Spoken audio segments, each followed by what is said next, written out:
Batendo Ponto de hoje é com a Iris Barreira, uma pessoa muito especial, que foi do balcão ao topo, hoje conselheira, hoje fazendo vários trabalhos incríveis. Muito obrigada por estar aqui conosco. Apresente-se, por favor. Não, primeiro, muito obrigada a você pelo convite. Estou muito feliz de estar aqui.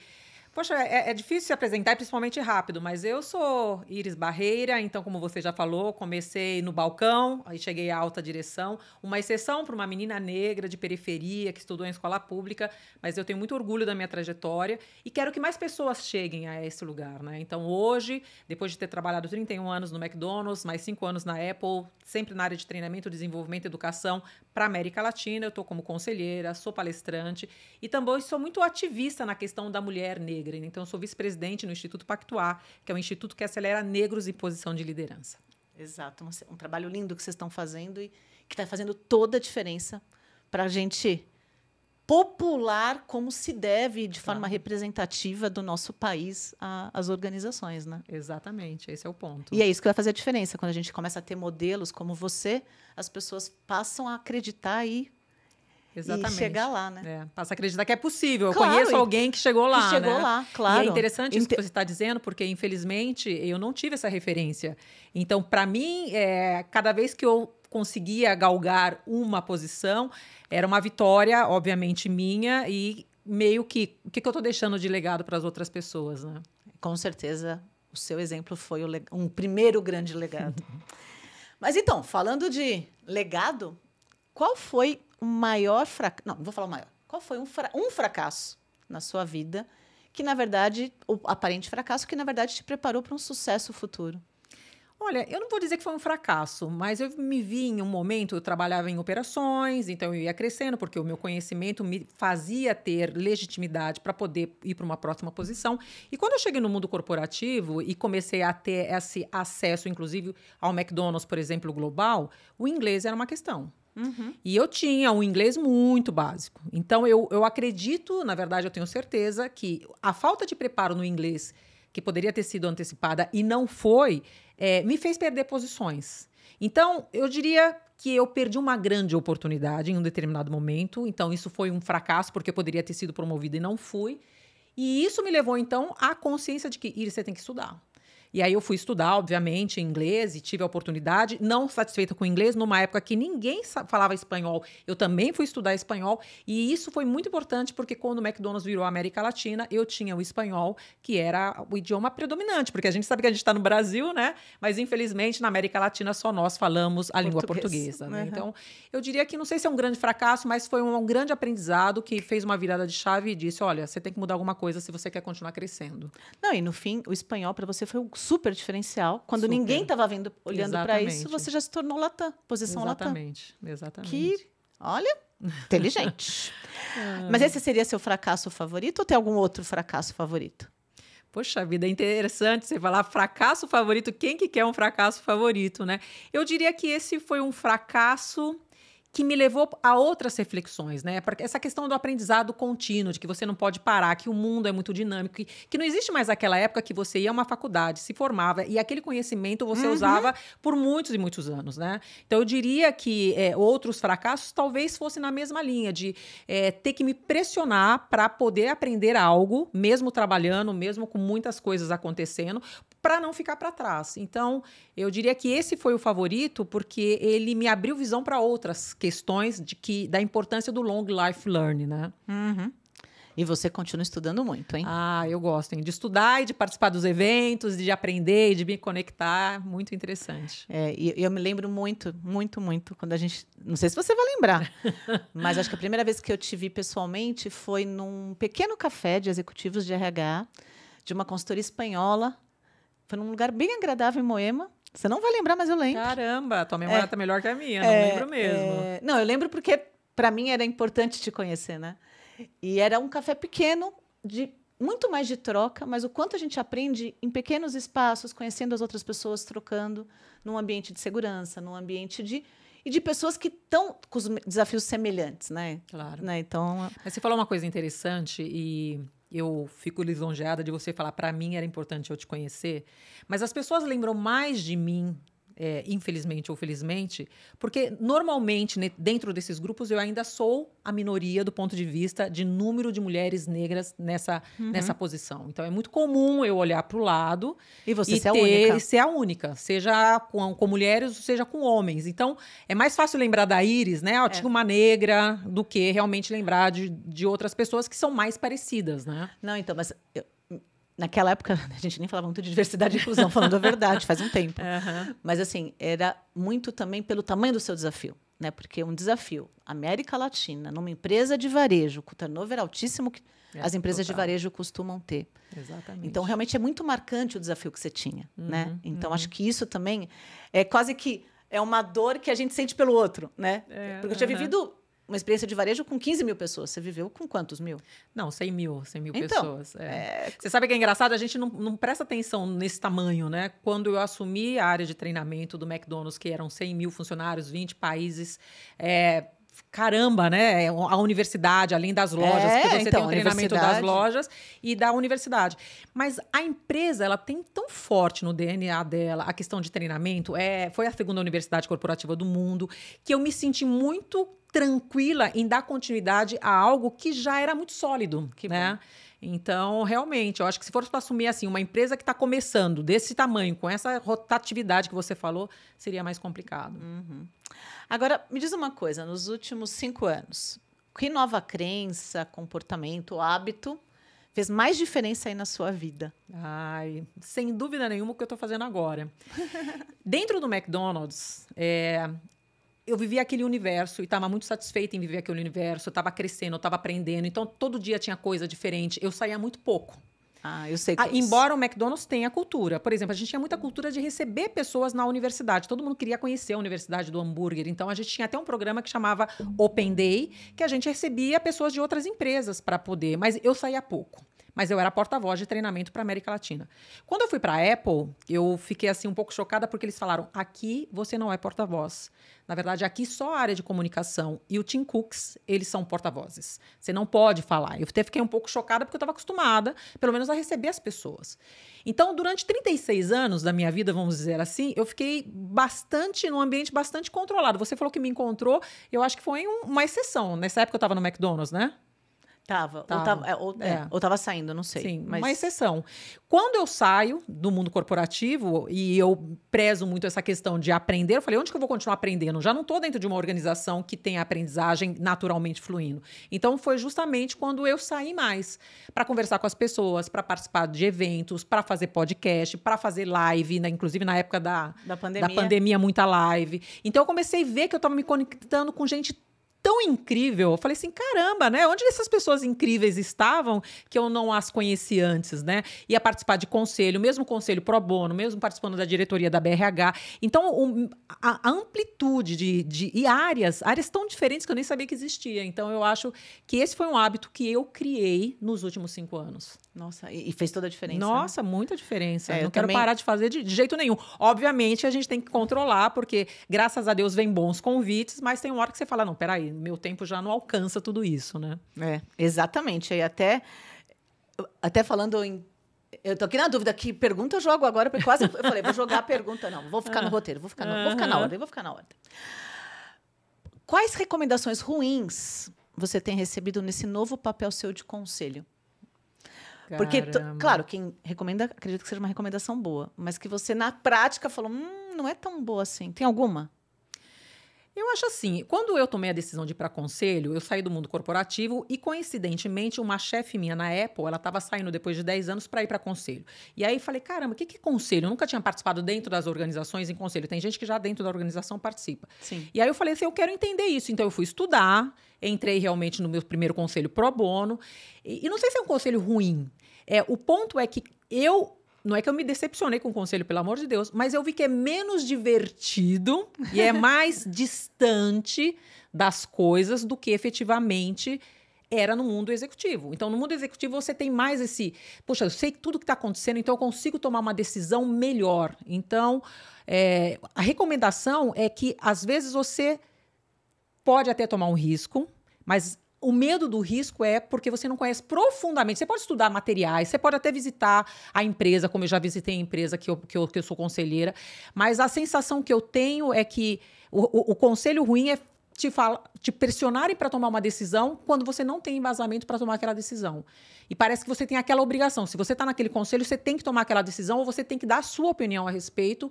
E eu acho que é um conselho ruim, porque para você tomar uma decisão, para você fazer uma recomendação, você tem que conhecer muito. Se você não conhece profundamente, não tem certeza, então não faça uma recomendação. Então, eu acho que a recomendação que eu recebi é: você tem que se posicionar.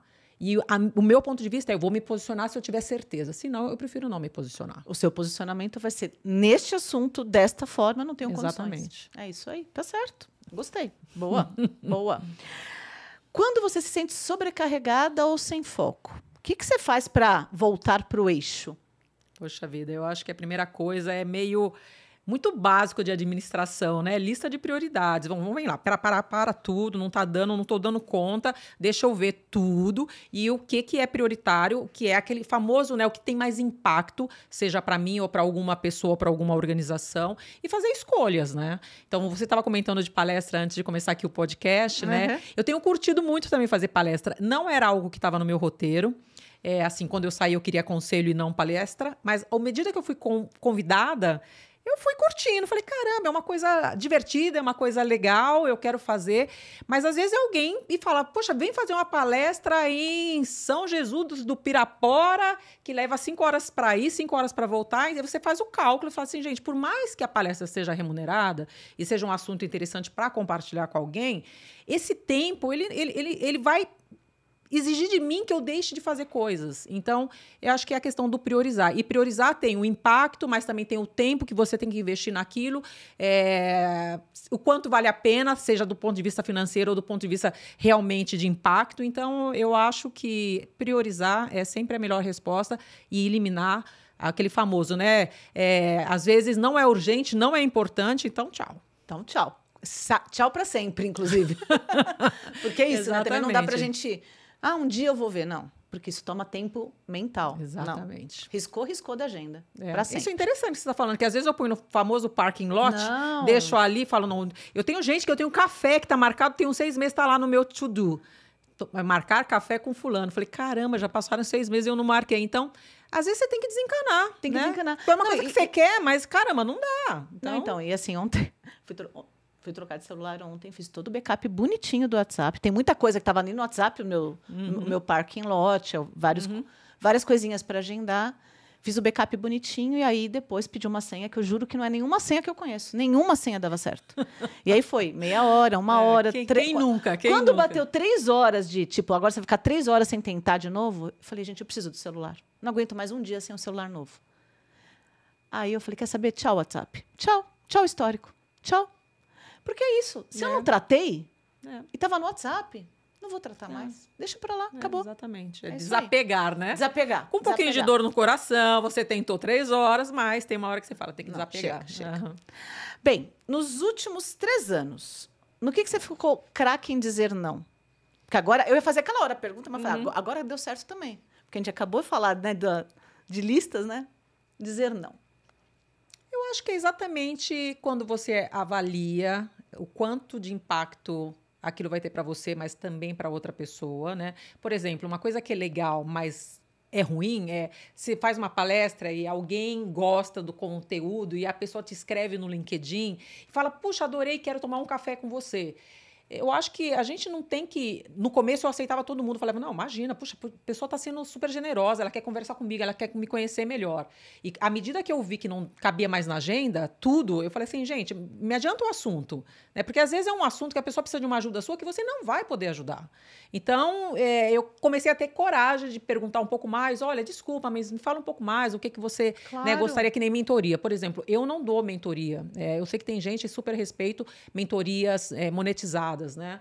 É uma coisa que eu tomei a decisão de não fazer, porque eu acho que o impacto ele é forte em uma pessoa, mas é em uma pessoa. Então, eu aprendi a dizer não para contatos ou para solicitações que eu acho que eu vou ter pouco impacto para a pessoa e principalmente para mim mesma, né? Porque depois dos 50 anos você começa a repensar como é que você quer usar o seu tempo. Viver você a segunda parte da vida. Exatamente. Eu já não vou viver mais o que eu já vivi, então eu quero que seja com qualidade, que seja prazeroso, que seja produtivo, que seja, né, algo que realmente faz sentido, né? Claro. Não, sem dúvida, né? São escolhas, tudo tem ganhos e perdas, né? E como a gente balança isso, né? É sempre difícil falar não, né? Principalmente para pessoas. Às vezes você fala para um projeto. Então, teve um projeto que a pessoa falou, eu precisava de uma consultoria, inclusive numa rede de restaurantes. Eu vi que você é super boa em processos. Eu falei, caramba, não tenho esse tempo. Mas eu te indico uma pessoa. Então, eu falei não, mas também é legal quando você fala não e tenta trazer. Exatamente. E para essa minha amiga que estava com um tempo mais livre, foi excelente. Ela falou, puta, super obrigada, estava precisando. Que legal. Agora vamos falar para o jovem, né? Um jovem brilhante que está para sair da faculdade e prestes a começar a ir no mundo profissional. Qual conselho você daria? Ai, gente, você falou isso, eu já fiquei imaginando o meu filho, né? Porque o meu filho está justamente nesse momento. E eles acham que já tem um montão de conhecimento, que aquele monte de conhecimento vai fazer a diferença no mundo corporativo. Eu acho que você precisa ter humildade de que, olha, eu vou chegar num lugar novo, deixa eu entender o cenário, deixa eu ver a minha contribuição. Eu acho que você tem que ter confiança naquilo que você aprendeu, porque se você dedicou tempo, investiu, serve para alguma coisa. Então, esse equilíbrio entre tô cheio de ideias, que é legal, né? Os jovens hoje, eles não querem ter uma posição passiva, eles querem ouvir, eles querem perguntar, eles querem dar a opinião deles. Então, ok, mas também tenha a humildade de ouvir, de observar, de fazer um diagnóstico de onde você está chegando, de perguntar como você pode contribuir. Eu acho que esse equilíbrio entre humildade e realmente referência de conhecimento é bem importante. Legal.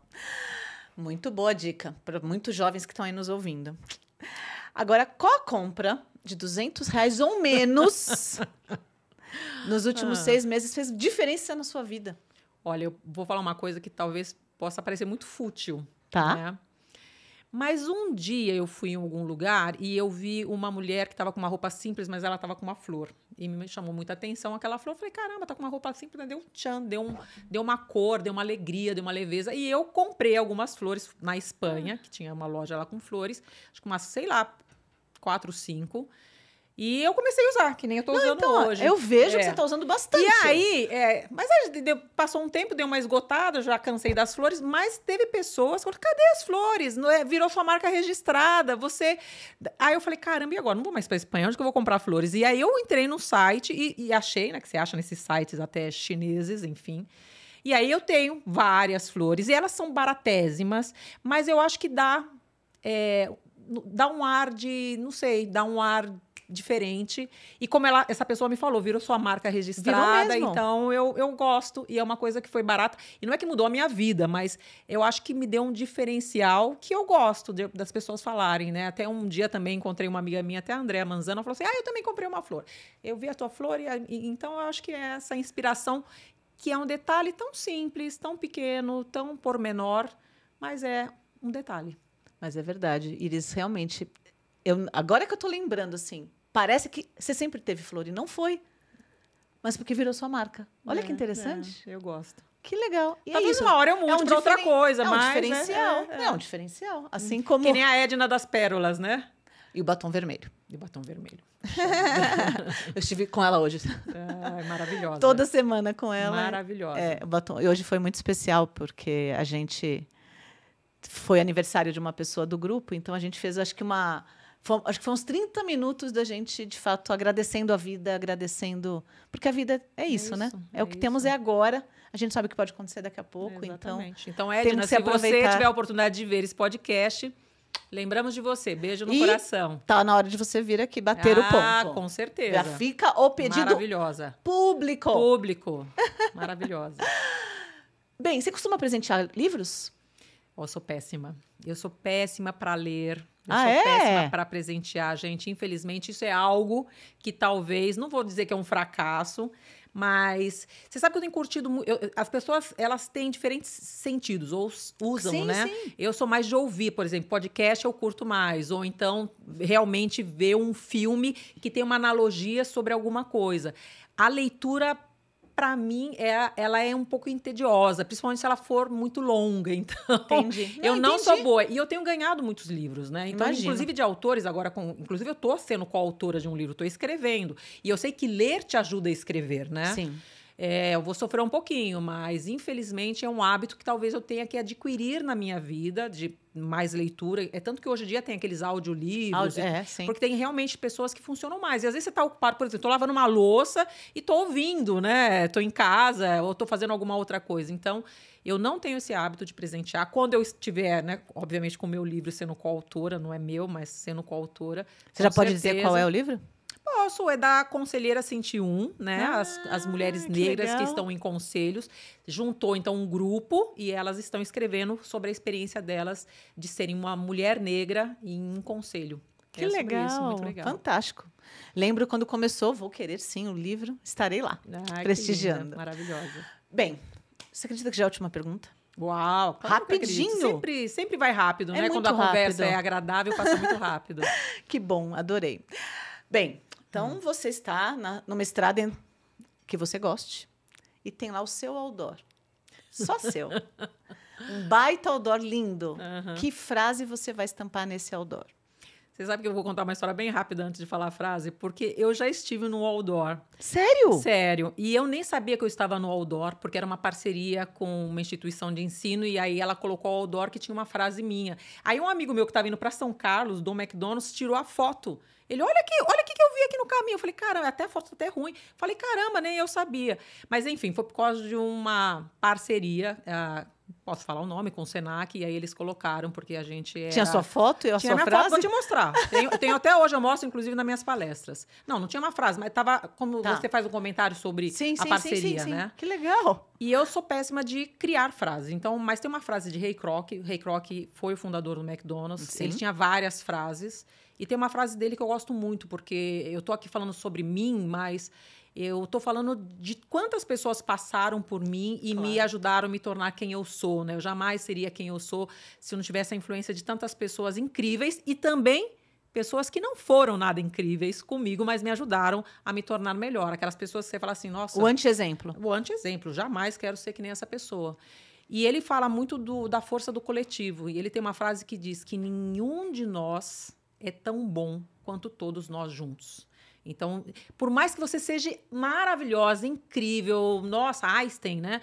Mas ninguém é tão bom quanto todos nós juntos. Sem né? dúvida. Essa questão da força, que é da diversidade, que é da capacidade de pensamentos diferentes, né? Então, eu gosto dessa frase. Eu acho que eu ia repetir a frase dele, colocar o meu nome, mas com o título embaixo, by Ray Kroc, porque ele foi um homem incrível também. Sim, sem dúvida. E eu já não sabia que era dele essa frase. Mas eu já ouvi algumas vezes. Bom, estava assinado por ele, agora eu também já nem sei. Eu vejo muita frase que o pessoal fala que é Steve Jobs, e não foi Steve Jobs que falou. Verdade, então, às vezes, a pessoa também atribui algo coloca lá o nome da pessoa. Não, mas você estando tantos anos no McDonald's, com certeza sim, no manual dele. No manual de operações tinha essa frase. Com certeza é dele. Não, e acho que faz todo sentido pela cultura do Mac. Então, acho que faz todo sentido. Mas, assim, essa frase, na hora já me remeteu a time de futebol, né? O quanto não adianta você ter um super craque se você não tem todo o time. Não existe. Você não ganha campeonato sozinho. Sozinho, né? Não. Você pode até ter uma pessoa que se destaca muito, né? Que vai fazer a diferença em alguns momentos, né? Mas você tem todas as posições. Você tem 11 jogadores em campo. Total. Né? Então, excelente escolha, excelente escolha. Bem, obrigada. Quero agradecer sua presença. Muito obrigada. Foi um prazer tê-la conosco. Muito obrigada por chamar a Edna para a próxima. Edna, você não pode escapar. Você estará aqui. Ela vai me culpar e falar assim, eu tenho que falar alguns nãos, eu estou lotada de coisa, porque ela tem muita coisa. Não, né? então ela está indo fazer uma viagem incrível já. Mas na volta eu também vou fazer uma viagem incrível em outubro. Então na volta a gente se encontra aqui. Muito obrigada, muito sucesso, que você continue brilhando com as suas flores e, quem sabe, no futuro, outros adereços que façam toda a diferença e sejam sua marca registrada. Não, muito obrigada pelo convite, me sinto lisonjeada de estar contigo e parabéns por essa iniciativa que enche de conhecimento e que deixa o mundo muito melhor. Parabéns. Muito obrigada. É inspiração, e é você a inspiração. Muito obrigada. Obrigada, querida.